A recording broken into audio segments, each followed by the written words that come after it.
This is Amrita Verma for the World TV, and I am with Ranjit Hoskote and Veer Munshi, whose show is on at Lado Sarai at latitude 28 at the moment. And well, we know that Veer talks about conflict and politics within the artistic within his artistic practice, and this show has been curated by Ranjit. How did you come up with this?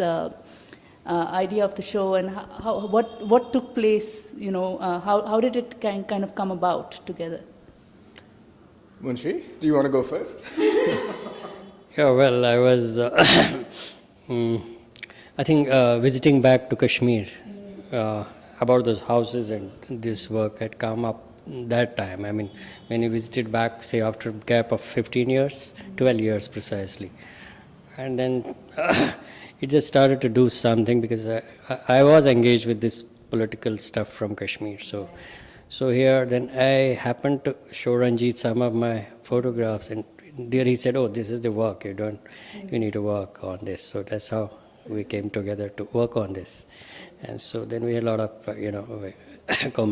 we communicated a lot on the subject, and we once met in Kashmir itself also. To tell the story, really, like all wonderful things that happened. It was a winter evening in Srinagar. We were both there for different reasons, but we bumped into each other, and then. Okay. And this was 4 years ago. When was it? It was long. It was 5 years ago. Yeah, 5 years ago. Yeah. So we were there on different quests.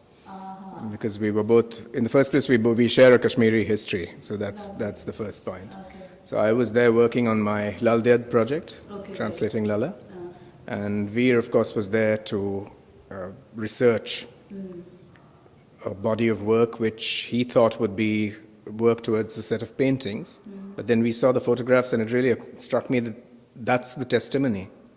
These ruined, empty or recycled houses, which are very mute witnesses to a terrible process of violence and loss, and the transformation of society from a very composite, syncretic, inclusive kind of culture to a very sad polarization among people who should never be opposed to one another, and who for centuries lived and worked and thought together. Veer, why did you choose photography as the medium? Oh, well, means like, it looked like photograph will give justice to it. Otherwise, if you paint and you feel like you're putting your own interpretation in it, which you think photograph would be the direct representation of what it is and what one feels about it. Because then the mood of that house, it is really a portrait of a house, how it stands for within that situation. And I had a personal connect because I've lived in these houses.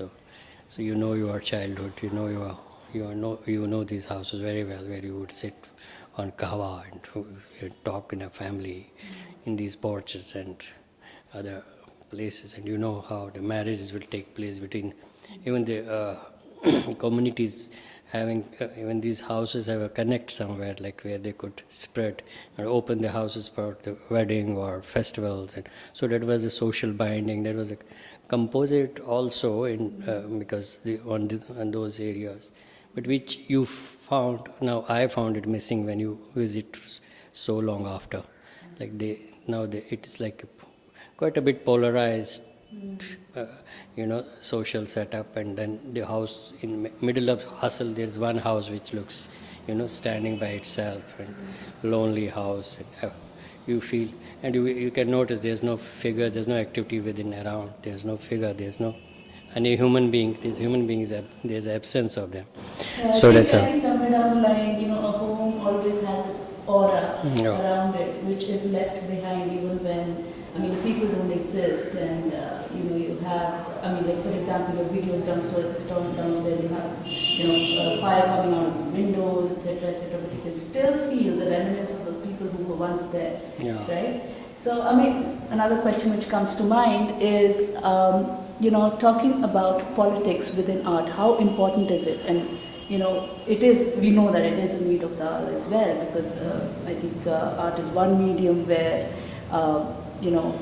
the translation of human expression can last beyond one's lifetime.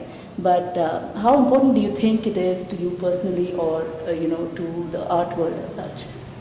I think to reflect on the political is a very, very basic impulse.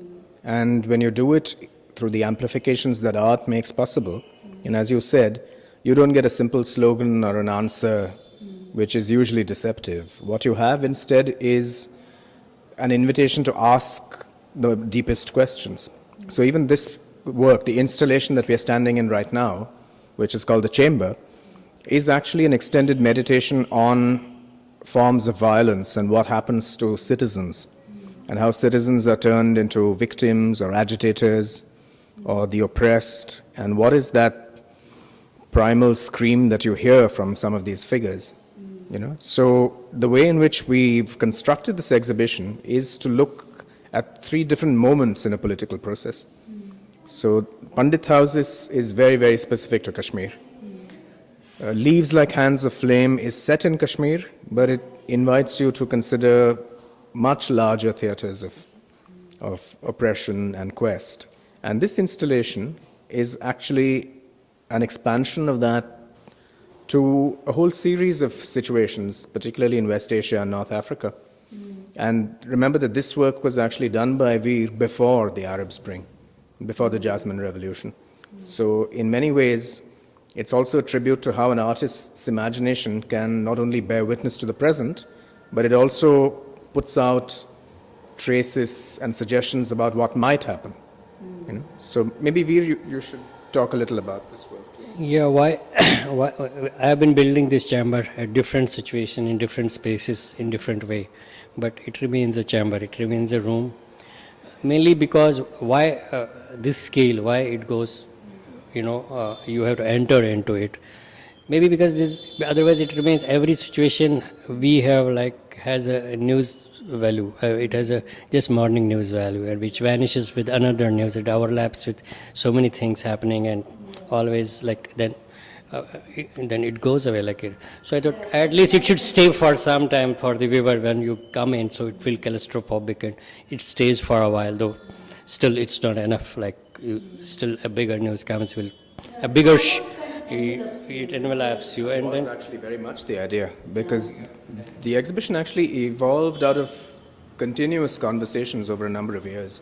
So when we were thinking of the chamber, it came out of our thought that, when you look at the news on a TV screen, you are in command of the news in a way. But if you have a wraparound environment where the images don't let you go and you get to feel claustrophobic, then your understanding of those events is completely different. It's much more visceral. Absolutely. And the sense of being trapped in this deliberately theatrical space is to induce that sense of the claustrophobia of the public sphere. Yes, and I think somewhere down the line also help you translate that common human instinct which we have, of moving towards peace and secularism rather than violence, which sometimes gets subdued with the kind of aggression a normal human life nowadays has. So, any thoughts on that? yeah, it is, because this is the fact that it does happen.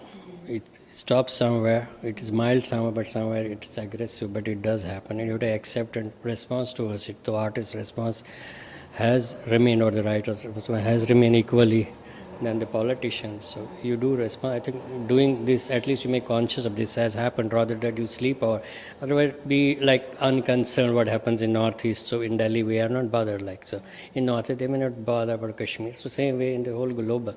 It's unless you are in it, you feel the pinch, otherwise you don't. So I think our civil society response has to be there for these kind of things. So maybe little bit will change. I won't say the whole war will stop there. It has more implications. So As long as people think and at least, minds are ticking, yeah. we've got something going. Thank you so much. Ranjit.